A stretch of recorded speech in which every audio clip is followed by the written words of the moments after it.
منع کیا ہے، لیکن جانا تو نیک کام کے لیے ہے نا۔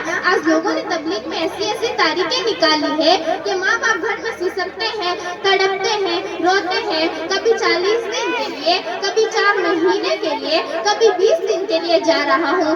پوچھا کہاں جا رہا ہے؟ بولا دین کی تبلیغ کے لیے جا رہا ہوں، جنت کی تلاش کے لیے جا رہا ہوں۔ ارے نادان، جنت تو گھر میں ہے اور تو جنت کی تلاش کی کھوج کر رہا ہے۔ انہوں نے بھی یہ سوچا آخر جانا تو نیک کام کے لیے ہے نا۔ کعبۃ اللہ پر پہلی نظر پڑے تو دعائیں قبول ہوتی ہے، اور وہ شخص ماں کی اجازت کے بغیر کعبۃ اللہ کی حاضری کے لیے نکل گئے۔ ان کا ایک پلان بھی تھا کہ وہ دن پر سفر کریں گے اور رات میں جہاں بھی رکیں گے عبادت کریں گے۔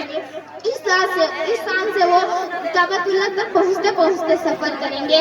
رات ہوئی، قریب کے گاؤں تک پہنچے تھے، مسجد میں جا کر عبادت میں مشروف ہوئے۔ اسی رات اسی گاؤں میں ایک چور آیا۔ کسی نے چوری کرتے ہوئے اسے دیکھ لیا اور چلایا چور چور۔ سبھی گاؤں والے اٹھے اور اس کے پیچھے بھاگے۔ وہ چور آیا، مسجد کی گلی میں خدا جانے کہاں چھپ گیا۔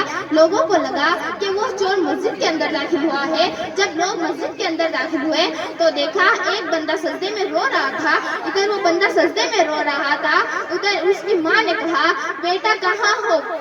کوئی جواب نہیں آیا۔ ماں کے دل میں خیال آیا کہ وہ چلا گیا ہے، اور زبان سے ایک بات نکلی، اے اللہ میری اجازت کے بغیر گیا ہے، کعبے تک پہنچ نہ پائے۔ ادھر ماں کی زبان سے یہ جملے نکلے ہی تھے کہ ادھر گاؤں کے لوگ اندر آئے تو اس شخص نے سجدے سے سر اٹھایا۔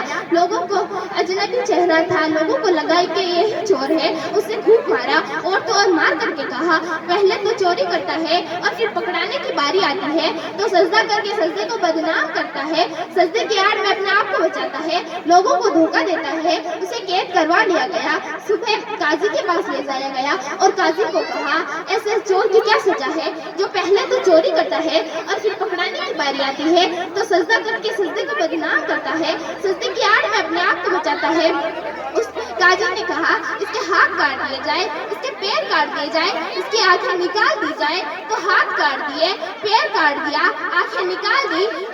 قاضی نے کہا یہ اعلان کرو کہ جو چور چوری کر کے سجدہ کرتا ہے، سجدے کو بدنام کرتا ہے، سجدے کی آڑ میں اپنے آپ کو بچاتا ہے، اس چور کی یہی سزا ہے۔ اس شخص نے روتے ہوئے کہا اے اللہ کے بندے، یہ اعلان مت کر یہ اس چور کی سزا ہے جو اپنے آپ کو بچاتا ہے، بلکہ یہ اس چور کی سزا ہے جو اپنی ماں کی اجازت کے بغیر کعبۃ اللہ کی حاضری کے لیے جا رہا تھا۔ جیسے ہی لوگوں کے دل میں یہ بات نکلی، دل سے اتری، لوگوں نے دیکھا تو کہا ارے یہ تو قریب کے گاؤں کے فلاں بزرگ ہے۔ جیسے ہی لوگوں کو یہ پتا چلا فوراً انہیں کسی دوسرے گاؤں میں ڈال دیا گیا۔ ابھی ڈالا ہی تھا کہ وہ چلانے لگے کوئی ہے کھانا کھلانے والا؟ قریب کے گھر سے آواز آئی اے فقیر ہاتھ بڑھا تاکہ میں تجھے کھانا کھلا سکوں۔ اس شخص نے کہا ارے مائی میرے ہاتھ کٹے ہوئے ہیں، میں کیسے ہاتھ بڑھا سکتا ہوں؟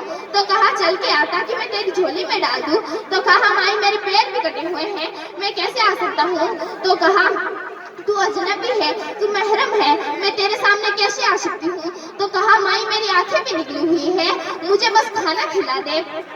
وہ جیسے ہی وہ خاتون گھر سے باہر نکلی تو دیکھا اور کوئی نہیں، ان کا بیٹا تھا۔ اور ماں نے کہا بیٹا یہ تیرا حال کیسے ہوا؟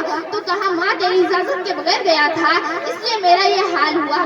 ماں نے فوراً ہی ہاتھ اٹھا کر کہا اے اللہ اس تکلیف میں اسے بھی مت رکھ اور مجھے بھی مت رکھ، تاکہ یہ دکھ اس کا بھی ختم ہو جائے اور میرا بھی ختم ہو جائے۔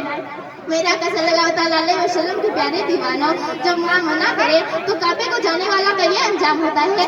جو لوگ اپنی پسند کی شادی کرتے ہیں، جو کھیلتے پر کھیل کود کرتے ہیں، اپنا ٹائم برباد کرتے ہیں، ان کا کیا انجام ہوگا؟ اللہ ہم سب کو ماں باپ کی خدمت کی توفیق عطا فرمائے، آمین۔